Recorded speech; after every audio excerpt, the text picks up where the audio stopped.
രാജേഷ്, ആദ്യമായിട്ട് നിങ്ങൾ എങ്ങനെയാ സോഷ്യൽ മീഡിയയിൽ വന്നത്? പക്ഷെ അതിന്റെ മുമ്പേ എനിക്കറിയാലോ നിങ്ങളുടെ ലവ് സ്റ്റോറിന്റെ പറ്റി. Yes Rajesh, hi. Please. Dance ഒക്കെ കളിച്ച് എത്ര മില്യൺ ഫോളോവേഴ്സും വ്യൂവേഴ്സും നിങ്ങൾക്കുള്ള നിങ്ങളുടെ രണ്ടുപേരുടെയും ഇൻസ്റ്റാ പേജ് തുറക്കുമ്പോൾ കാണാം. എനിക്കൊന്ന് ഏകദേശം ഒരു 1.something million ഫോളോവേഴ്സ് ഉണ്ട്.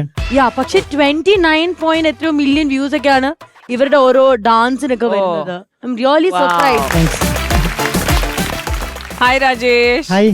രാജേഷ്, ആദ്യമായിട്ട് നിങ്ങൾ എങ്ങനെയാ സോഷ്യൽ മീഡിയയിൽ വന്നത്? പക്ഷെ അതിന്റെ മുമ്പേ എനിക്കറിയാലോ നിങ്ങളുടെ ലവ് സ്റ്റോറിന്റെ പറ്റി. അത് പറ ആദ്യം. ആക്ച്വലി ഇവളെന്റെ ജൂനിയർ ആണ് കോളേജില്. ഏത് കോളേജാ? Government college Kasaragod. കാസർഗോഡ്. അപ്പൊ അങ്ങനെ കോളേജിൽ നിന്ന് ലൈൻ അടിച്ച് ഒളിച്ചോടി പോയി കല്യാണം കഴിച്ചു. ആണോ? ചിന്നു പറയൂ, എങ്ങനെ സോഷ്യൽ മീഡിയ ആദ്യം ഓടിയിട്ട് കല്യാണം കഴിച്ചു, അപ്പൊ എന്തെങ്കിലും പ്രശ്നം ഉണ്ടായോ? പിന്നെ അത് കഴിഞ്ഞ് ടിക്ടോക്കിൽ വന്നു കഴിഞ്ഞിട്ടാണോ എല്ലാം ഓക്കെ ആയത്? അല്ലാതെ എല്ലാം ഓക്കെ ആയി കഴിഞ്ഞിട്ടാണോ ടിക്ടോക്കിൽ പോയത്? അല്ല, കല്യാണം കഴിഞ്ഞിട്ട് കൊറേ കഴിഞ്ഞിട്ടാണ് നമ്മള് ടിക്ടോക്കിലേക്ക് വരുന്നത്.